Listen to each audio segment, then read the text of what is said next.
Pseudocódigo. Pseudo significa falso y código es una serie de símbolos que forman parte de un sistema, o sea que es un falso lenguaje. A diferencia de un algoritmo que hemos visto en el tema anterior, un algoritmo es una serie de pasos organizados para llegar a un final o un objetivo.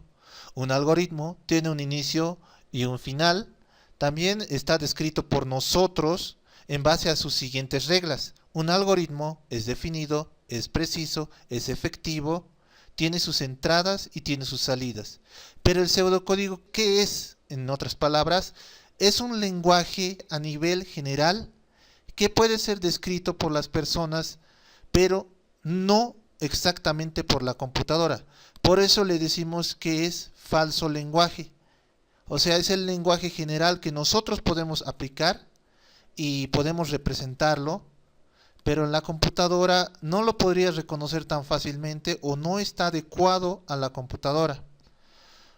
Y como podemos observar también, el principal objetivo del pseudocódigo es el de representar la solución a un algoritmo de la forma más detallada posible y a su vez lo más parecida posible al lenguaje posteriormente que se utilizará para la codificación del mismo.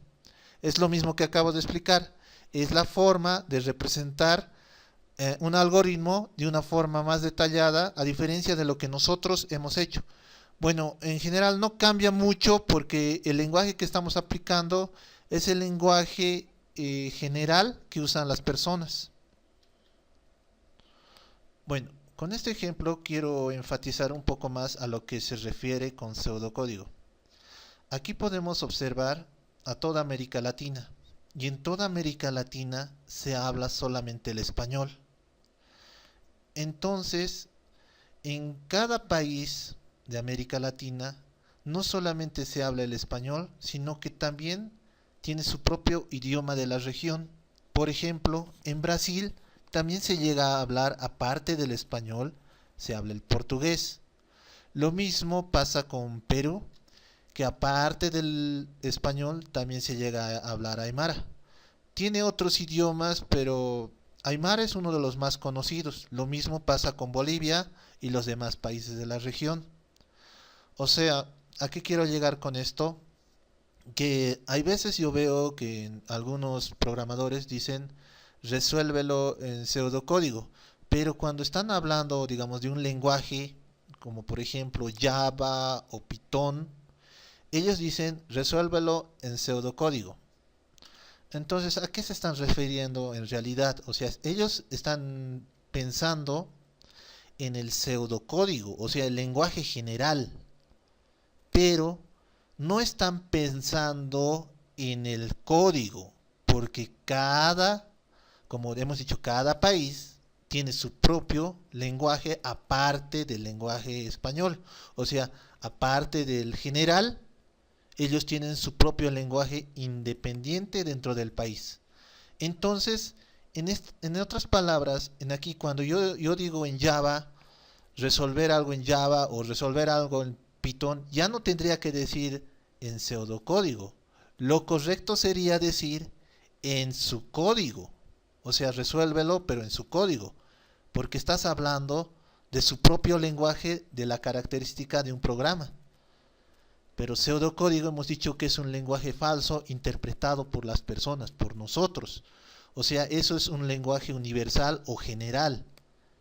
Pero dentro de un lenguaje no podemos decir pseudocódigo, sería código, porque este lenguaje que es propio, este ya está aplicándose dentro de un programa que es establecido por la computadora. O sea, es un lenguaje que ya está interpretado y compilado dentro de la computadora. No es como el pseudocódigo. El pseudocódigo es un lenguaje más universal, por eso es un falso lenguaje. No está aplicado dentro de la computadora, está interpretado por las personas. Y cuando hablamos de los lenguajes independientes de cada uno, estamos hablando de su propio código. Y ese es el error que comete la mayoría. Vamos a ver lo que es, para entender el pseudocódigo, tenemos que entender con qué herramientas trabaja un pseudocódigo. O sea, todos los lenguajes tienen las mismas herramientas, solamente que cambian algunas cosas, ¿no? Aquí podemos ver que en la estructura del pseudocódigo tenemos lo que son las variables y las constantes. ¿Qué es una variable? Bueno, ahora voy a explicar qué es una variable. Digamos, si yo escribo dentro del pseudocódigo número, como he hecho en el anterior ejemplo de algoritmos, he escrito número 1, número 2, ahora yo voy a escribir número. ¿Y por qué le decimos variable? Porque cada vez que vayamos preguntando, digamos, si yo digo un número y pregunto a una persona, dime un número, y esta persona me dice 8, entonces yo voy a tener dentro de la cabeza 8, hasta que vaya donde otra persona y le vuelva a preguntar otro número y él me diga 10. Entonces esto va a cambiar. O sea, lo que voy a almacenar dentro de mi cabeza o dentro de la memoria de la computadora en este caso sería el número 10. Y luego yo voy a ir a preguntar a otra persona que me diga otro número. Entonces, según cómo vaya preguntando a cada persona el número, va a ir cambiando. Por eso se le dice variable. Porque cada vez que yo pregunte, voy a ir almacenando un nuevo número hasta que yo deje de preguntar. Entonces, una variable es aquella que cambia constantemente según las instrucciones que uno les da.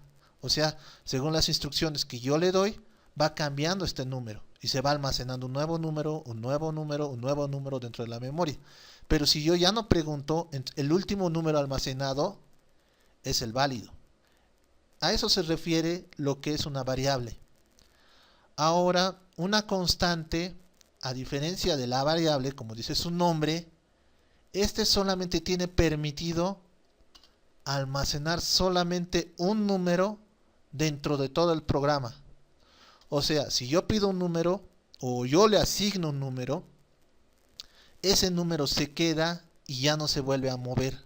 O sea, es una constante. Si yo quiero tratar de asignar otro número a una constante, no es válido. Me va a mandar algún error o no va a ser algo práctico.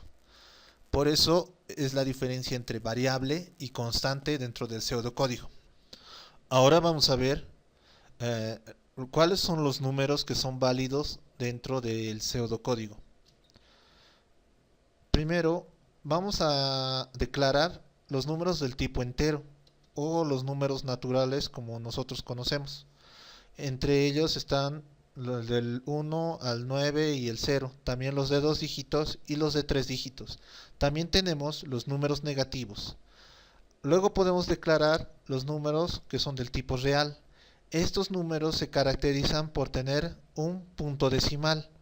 Por ejemplo, si nosotros decimos que 5.0 es un entero, bueno, en números naturales nosotros declararíamos así un entero, pero dentro de la computadora, por el hecho de tener un punto decimal, este ya es automáticamente declarado como un número real. Y a su vez también tenemos números reales negativos de 2 y hasta de 3 dígitos. Ahora, si tú declaras un carácter, no importa qué símbolo sea, todos se van a caracterizar en solamente símbolos. ¿Qué quiere decir esto? Que cuando nosotros declaramos los caracteres, todos estos símbolos son válidos, son tomados como símbolos. No importa que sean números, o sean corchetes, o sea signos, o sea incluso el propio arroba. Todo esto, cuando nosotros declaramos carácter, no importa cualquiera que escribas de estos símbolos, todos van a ser tomados de un solo tipo, o sea del tipo símbolo.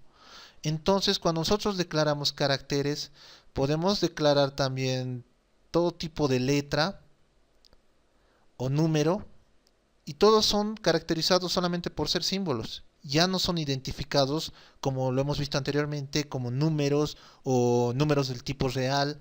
Ya no, en este caso son símbolos. Y la mayoría de estos símbolos también lo puedes encontrar en el código ASCII. Ahora vamos a conocer cuáles son los operadores dentro del pseudocódigo. tenemos los operadores aritméticos, en el cual está la suma. Como ejemplo, aquí podemos ver que en las variables número 1 y número 2, podemos decir la suma de dos números, entre el 2 más 3, que sería 5, entre el 5 más 2, que sería 7, y el 3 más 10, que sería 13. Como son variables, van cambiando cada vez sus valores numéricos. Aquí tenemos otro ejemplo de lo que sería la resta. Y al igual que la suma, sería 8 menos 2, sería 6. Y también 2 menos 8 sería menos 6. O sea, el resultado sería menos 6, ¿no? Pero estos serían las operaciones que se realizarían con los operadores aritméticos y este sería la resta. La multiplicación. Nosotros la multiplicación lo conocemos con este símbolo, pero en la computadora usualmente se va a conocer con este otro símbolo. Entonces podemos decir que la multiplicación entre variables sería así, como por ejemplo 3 por 3 sería 9, 2 por 8 16. Aquí también tenemos lo que es la división. 10 dividido entre 2 sería 5. 6 dividido entre 3 sería 2. Potencia. O sea, este símbolo de la potencia se interpretaría de la siguiente forma. El número 1 elevado a número 2. Este número 2 sería así, aritméticamente tendría que verse así. 6 elevado a la 3, que sería 216. También 2 elevado a la 5, sería 32. Ahora vamos a entender este concepto que es de módulo. Módulo sería una división entre dos números o dos variables. Por ejemplo, tenemos aquí el 8 dividido entre 2. 8 dividido entre 2 nos daría 4, porque 4 por 2 es igual a 8. 4 por 2 es igual a 8 y 8 menos 8 nos da 0. Entonces, este 0 llegaría a ser nuestro módulo. En este caso, tenemos 17 dividido entre 3. Entonces 5 por 3 es 15. 17 menos 15 sería 2. Y en este caso el módulo entre 17 y 3 sería 2. Siempre tenemos que tomar lo que es el residuo como nuestro módulo. Ahora tenemos los operadores relacionales. Primero vemos el menor. 3 es menor que 8, sí. Esta declaración entre dos variables es válida. También podemos decir que esta otra declaración, 9 es menor que 3. No. Esta declaración no es válida. Si tú llegas a hacer este tipo de comparación, no te va a salir ningún resultado, o te va a dar error, o no va a decir nada. Si declaras de esta forma, siempre va a salir algún tipo de error. En el caso del número mayor, podemos ver aquí que el número 1 es mayor al número 3. Como podemos ver, el lado izquierdo tiene que ser el número mayor. Aquí también tenemos otro ejemplo del número mayor. Y ahora vamos a ver lo que es la igualdad. Si dos números son iguales, o sea, dos variables llegan a un punto en el que llegan a ser iguales, esta condición es válida. Pero si no llega a ser igual, esta condición no es válida, y de la misma forma que, como explican los anteriores, tanto menor como mayor nos va a dar error. Y esta también, como podemos observar, 8 que es igual a 8 también es válido. Menor o igual. ¿Qué quiere decir esto? Este número 1 es menor a 9, mientras que los números que sean, digamos, 1 es menor a 9, 2 es menor a 9, 3 es menor a 9, 4 es menor a 9 hasta llegar al 8.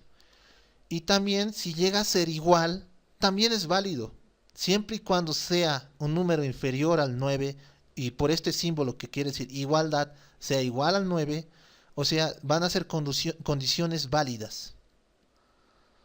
En este caso es lo mismo, siempre y cuando este número sea mayor al número de la derecha, que es el 2, entonces va a ser una condición válida, siempre y cuando sea 21, 55, 80, 90, 100, pero si llegara a ser 1, no es una condición válida. hasta que llegue a ser igual. Ahora tenemos lo que es distinto. Este es un símbolo un poco diferente y hay que ser un poco más explícito en explicar cómo sería distinto. Si este número 6 y el número 21 son distintos, o sea, si este es diferente a este, es una condición válida. Pero si los dos números son iguales, ya no son distintos. Entonces quiere decir que la condición no es válida. Entonces nos va a dar lo que es un error. Operadores lógicos. Ahora vamos a ver un operador lógico que es el i. Para esto vamos a ver que la variable del número 1 tiene como valor el 21 y la siguiente variable, que es el número 2, tiene valor como 63. Y aquí está la condición i. ¿Qué quiere decir esto? Que el operador lógico i. Este operador nos sirve para incluir tanto al número 1 como número 2. O sea, otra forma más sencilla de explicarlo, supongamos que Sara es una madre que quiere llevar a sus dos hijos, que es Marcos y Juan. Supongamos que este es Marcos y este es Juan. Entonces, Sara determina de que los dos hijos tienen que ir al colegio. Entonces, la validación se da hacia los dos, a Marcos y a Juan. A eso se refiere lo que es este operador. Aquí también podemos ver que está cambiando de valores las variables, pero lo que es el operador lógico va a incluir a los dos. Esa es la validación de este operador lógico. A eso se refiere el operador lógico i. Ahora vamos a ver el operador lógico o. ¿Qué pasaría si Sara quiere llevarlos al colegio, pero solamente va a llevar a uno porque no tiene suficiente dinero para llevar al otro? Entonces dice o Marcos o Juan, pero no puede llevar a ambos, o Juan o Marcos. O sea, o va a llevar el 3 o va a llevar el 9, o va a llevar el 9 o va a llevar el 3. O sea, se da de los dos lados de la misma forma, pero nunca va a llevar a los dos. O sea, la validación no se va a dar hacia los dos al mismo tiempo, solamente se va a dar hacia uno, sea cual sea, solamente va a poder llevar uno. A eso se refiere este operador lógico o. Y aquí podemos observar otro ejemplo, como son variables, también puede ser esto, o el 8 o el 21. Negado. He usado aquí lo que es el signo de igualdad, que ya hemos visto anterior, para comparar dos números. Entonces, esto lo encapsularemos y vamos a decir, mientras que 8 no sea igual a 21, o sea, mientras que 8 sea distinto a 21, es como la distinción, es al revés. Si esto es igualdad, se transforma en distinción porque esto lo está negando. Entonces, ¿qué hemos dicho en la distinción? Mientras que sean distintos, es validado. Entonces aquí decimos que mientras que 8 sea diferente a 21, es validado. Eso quiere decir negado. Es como invertir las cosas. Ahora, aquí podemos ver en la igualdad, esto nos daría como validación, pero como lo estamos negando, entonces esto ya no es validado, esto nos va a dar error, porque eso es negado, es como un signo que transforma todo lo que tiene adentro del número de la variable 1 y la variable 2, lo transforma en su contrario. Si esto es igualdad, lo vuelve distinción. Si esto es distinción, lo vuelve igualdad. A eso se refiere negado. Lo contrario a lo que es normalmente. Lamento que este video se haya hecho muy extenso. Aún me falta la segunda parte del pseudocódigo. Y gracias por ver este video.